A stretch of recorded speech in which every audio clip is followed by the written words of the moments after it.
No one's going to take me seriously because I've got pink hair. But you know what, it's 2020, we can have whatever colour hair we want and we can speak about some solid topics, you know, it doesn't matter. But I do feel like I look a bit of a with pink hair.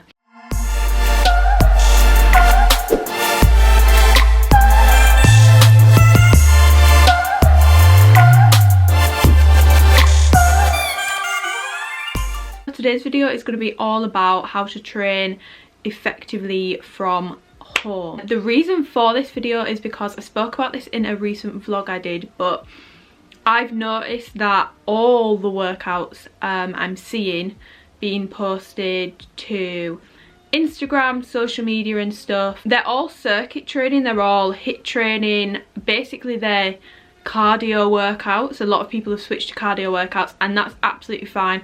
I just want to disclaim very quickly, however you want to move your body, you go for it. Something is obviously going to be better than nothing, and I'm not bashing the circuit training. Like I said in my vlog, I've done a circuit video, a follow along video, because there's no way you can do a follow along video realistically without doing it circuit style. Are they the best kind of workouts to be maintaining your progress from home, or even attempting to maybe build some more muscle from home? Absolutely not. You know what, no, we don't have the gyms are closed, so obviously we do need to adapt our training because most of us aren't lucky enough to have, you know, the same equipment that there is in the gym at home, or even moderate to heavy weights at home. Most of us aren't lucky enough to have that. So I'm not stupid, I know we're going to have to adapt our training slightly from home. But if you're completely changing everything that you've been doing that's built you your muscle, that's got you your progress for the last however many years, why are we suddenly switching to a whole different kind of training and just sticking to cardio workouts? I just want to make this video to give you some useful tips on how to really effectively train from home, even with minimal equipment. I solidly believe you can still get a decent workout in and maintain what you've got, or depending on the circumstances, because this is going to vary person to person, it's not a yes or no answer, you may be able to build some more muscle from home. So let's get it. So you want to ask yourself, have you built your muscle from doing 5 HIIT workouts a week?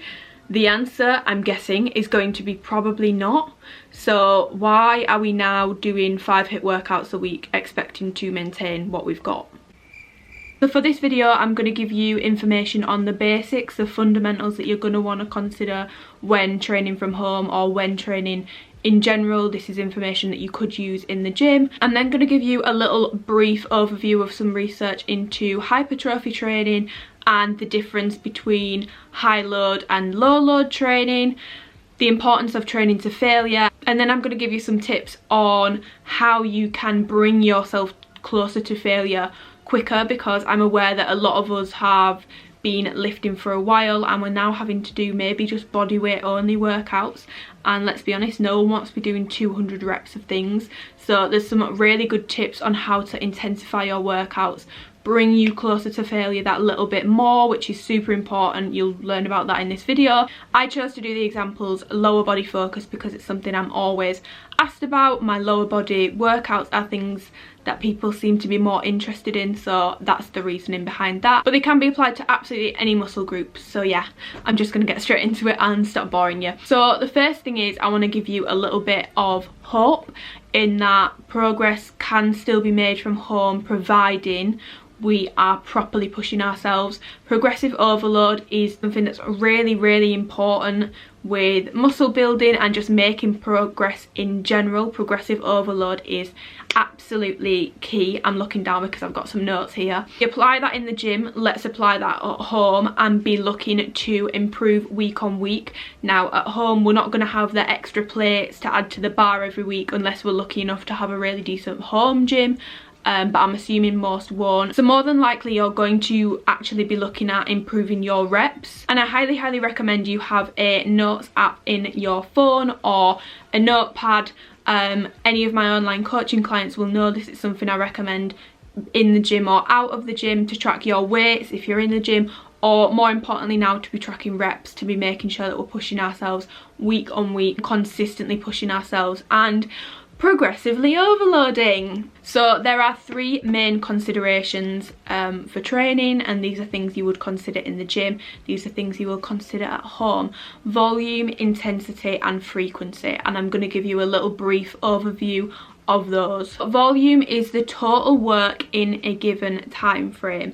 I've briefly touched on this previously when I've mentioned about adding more weight to the bar. Obviously most of us aren't going to be lucky enough to be able to do that. When we're training from home, we're going to be looking at adding more reps or maybe adding more sets in. You might want to do an extra set to push yourself that little bit further. So moving on to intensity, this is where the science comes in and shit gets interesting. Well, it does for me because I'm an absolute nerd when it comes to this. Research has shown, and I'm going to put some graphics on the screen and leave the articles and stuff down below, that when it comes to hypertrophy, which is muscle growth, gains, you know, a lot of people used to think the only way to build muscle was to lift super heavy, and this was the only way to do it. Research now shows that high load low rep training and low load high rep training, is that right? Yeah, can actually elicit the very similar results when it comes to hypertrophy. But the one caveat to this, the key to it, is that if you are training lower load with higher reps, you must be pushing yourself close to or to muscular failure. Now, failure is not just, ooh, my bum hurts a little bit, I don't think I can do another rep. Failure is you cannot perform another rep with good form. Typically when we're training super hard and we're doing more high reps, lactic acid starts to build up in your muscles, and that's what causes the like burning sensation. But that is not failure. Most people take, oh, it's starting to burn, as failure. Do not just keep going with really shit form because you're going to hurt yourself, and that's going past failure. And if you're lifting with bad form, you're not going to be getting the most out of the movement anyway. So this is why with all the home workouts I've been posting, I say the reps are advisory. Only you know your own abilities, only you know internally when you are close to failure, because I'm guessing you're not going to be training with a PT at home because we're social distancing. Only you are going to know how many reps it takes you to bring you close to or to failure. And finally, moving on to frequency, which is how often you train. I personally train my glutes 3 times a week, and I find that that works out alright for me. Because you're going to be using lighter loads and stuff from home, your body's not going to be getting so beaten up, it's not going to be so taxing on your central nervous system, and you're going to be able to recover from stuff a little bit better. So there is the room to increase your frequency when training from home, which might be something you want to consider or want to look at. You might be lifting lighter from home, but your total work across the week that you're putting your body under can actually end up similar if you're training with a slightly higher frequency. So training a muscle group more often, upping that frequency if you've got time, because I completely understand some of us are working from home, we don't all have 24 hours in a day to train. But if this is something that you're interested in, then you could look at upping your frequency when you're training from home, and it shouldn't have too much of a detrimental impact on your recovery. I do want to stress though that you do need to make sure that you're still resting and recovering when you're working out from home, because believe it or not, your muscles aren't growing during your training sessions. It's during your recovery when your muscles are actually going to be growing, when your body is going to be making those improvements. So it's super important that you are getting enough rest and recovery between sessions and just overall in the week to make sure that your body's fresh and you can give the most to your workouts. Your body is not going to know the difference between a 25kg dumbbell and a backpack filled with objects that weighs 25 kilograms. You can make your own DIY weights from home. I strongly suggest, especially if you have no equipment to be training from home, you're just doing bodyweight stuff, that this is something that you start doing, because anything that's going to add that extra tension is going to be really useful to you when training from home. So I'm going to quickly run you through some suggestions for DIY home weights, and also some super cheap equipment that you can get from eBay or Amazon that I would recommend that you get, because it's just useful to have, it's handy to have, and it'll even be handy when the gyms reopen and we're all living our best lives. And then I'm going to get into the little tips and tricks that you can use to intensify these workouts. So first suggestion is to grab some bags, backpacks, bags for life, bags with handles, and you can put heavy objects in these bags and then you can weigh them, see what they weigh, and you could even maybe add more to them each week if that's something you want to do. If you want to do that as well as looking to push your reps, you could bob it on the weighing scales, say it's 25 kilograms this week. You might say, right, okay, so I'm going to push myself to failure with that this week, and then next week I'm gonna up that to 27 kilograms, put an extra ornament in there, and push yourself to failure the following week with that weight. You can also make lighter bags, so these would be really useful for any single joint exercises, things like bicep curls, single arm bent over rows. So same thing again, bags, but just put lighter loads in it. For ease, maybe use things that you're not going to need access to, so you can literally make a heavy bag, make a couple of lighter bags, and then just leave them and they will be your weights whilst you're training at home. You don't need to faff around with them. There's no taking plates off the bar. Think of the benefits, think of the benefits. No tidying up to be done, just maybe use things that you're not going to want to take in and out of the bags. Of course you can do that, but that's just a good option for saving a bit of time, and it can sometimes be a bit of a mental barrier thinking, oh my god, I've got to fill like that bag. It doesn't sound like a lot, but motivation can already be very, very low when we're training from home, so that's something I would suggest maybe doing. Equipment wise, I would recommend resistance bands.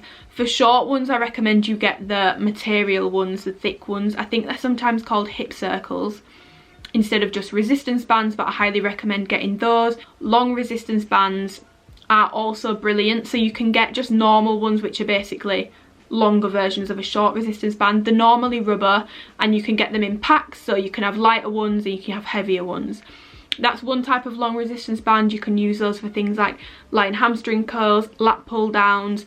I find long bands to be incredibly useful for upper body work from home. The other version of long bands that you can get is tube bands, which come with attachments, so you get like handles, like cable attachments basically, and they are absolutely fantastic for doubling up as a cable machine. Again, you can do lat pull downs, you can do face pulls, you can do kickbacks for your glutes, abduction work, cable pull throughs, rows. There's so many things that you can do with those bands, so I highly recommend maybe looking into getting some resistance bands because they're super, super useful from home. So onto the more practical element of the video. It's not an exhaustive list, this is a couple of examples which I've been employing, which I found really useful, because whilst I do have decent weights from home, they're still not the weights I'm used to, so I'm still having to incorporate extra little things to work myself that little bit harder and increase the intensity from home. First thing you're going to want to maybe consider is tempo.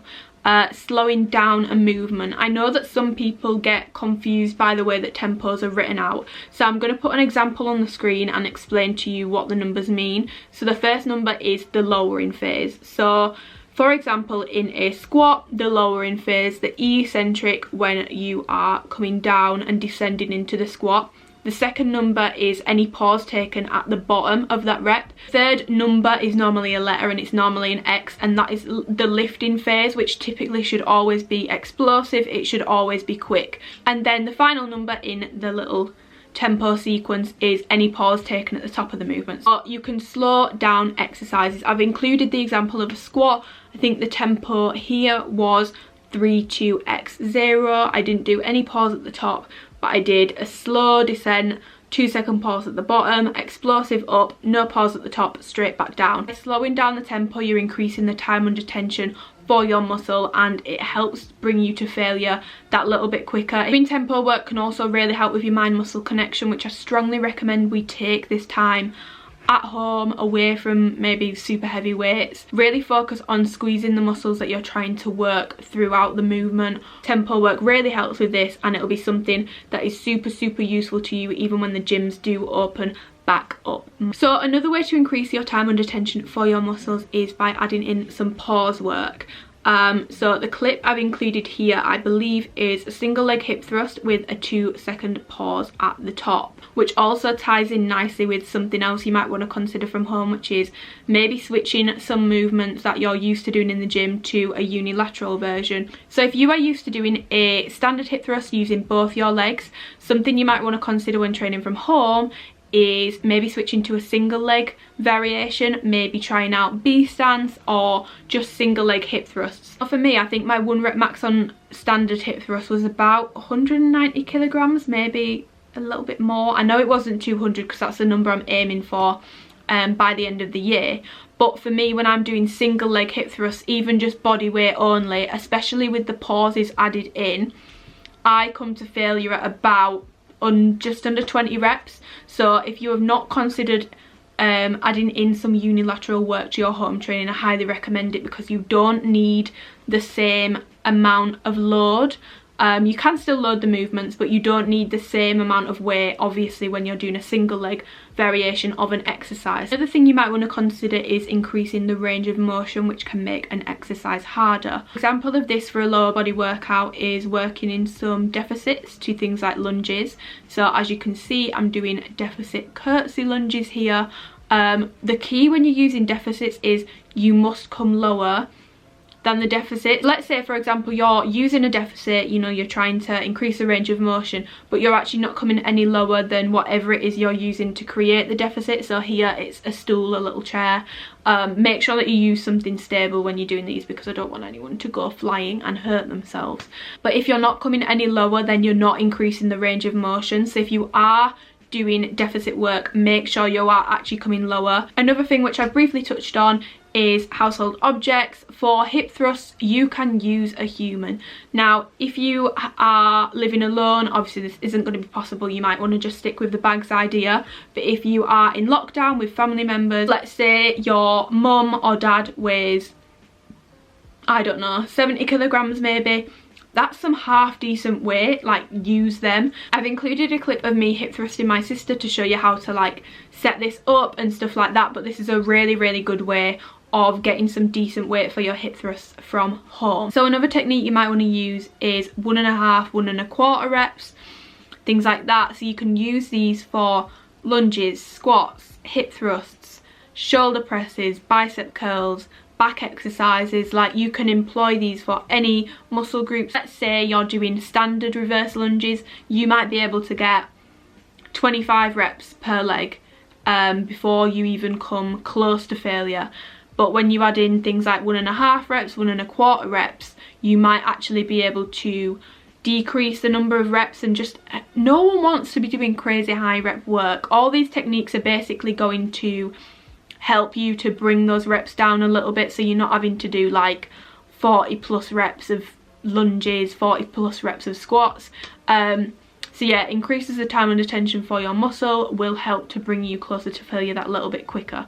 Another thing that you can use, which I've not given an example of, is supersets. In the gym setting, I am not a massive fan of supersets, just because I used to do a lot of them and I found that I wasn't giving my maximal effort to each lift when I was constantly supersetting stuff. But when we're at home, you know, we're not going to be working at those max weights, we're not going to be stressing about trying to lift heavier and stuff like that. So employing supersets is a good way of, again, bringing you closer to failure quicker. So for example, let's say you superset some slow tempo bodyweight squats with some banded hip thrusts. They were not supersetted and they were just separate exercises. When it comes to the hip thrust, you might be looking at 50 plus reps, but when it's done with the squats before, with the slow tempo, really focusing on squeezing your glutes throughout, and then you're going into the banded hip thrusts, the amount of reps that you're going to be able to do before reaching failure is going to be a lot less. So it's also really time efficient. Not all of us have got all the time in the world to train from home, so supersets is something you might want to look at in terms of bringing you closer to failure quicker and increasing the intensity of those home sessions. So for all the techniques, I've included bodyweight only examples. I do want to encourage people to go ahead and make those DIY home weights, just because I feel like you're going to get a lot more out of your workouts and it's going to be a lot more beneficial to you. and something is always going to be better than nothing. So whilst all the examples are done body weight only, and they can be done body weight only, I do recommend that you look into those resistance bands I mentioned and the DIY weights that you can make from home, which are super easy, and it's not going to cost you a single thing. So that's it for this video. I really hope that you found it useful, and if you did, please give it a thumbs up, because it's taken me about 50 minutes to film because my mum and dad started having an argument about coronavirus and if Boris is right or not halfway through. So I love that for me. But yeah, if you did enjoy the video and found it useful, give it a thumbs up, share it with your friends who need some home workout help. Like I said, there's nothing wrong with the circuit workouts, nothing wrong with the HIIT workouts. I will be posting some more follow along workouts on my YouTube because they've been quite highly requested.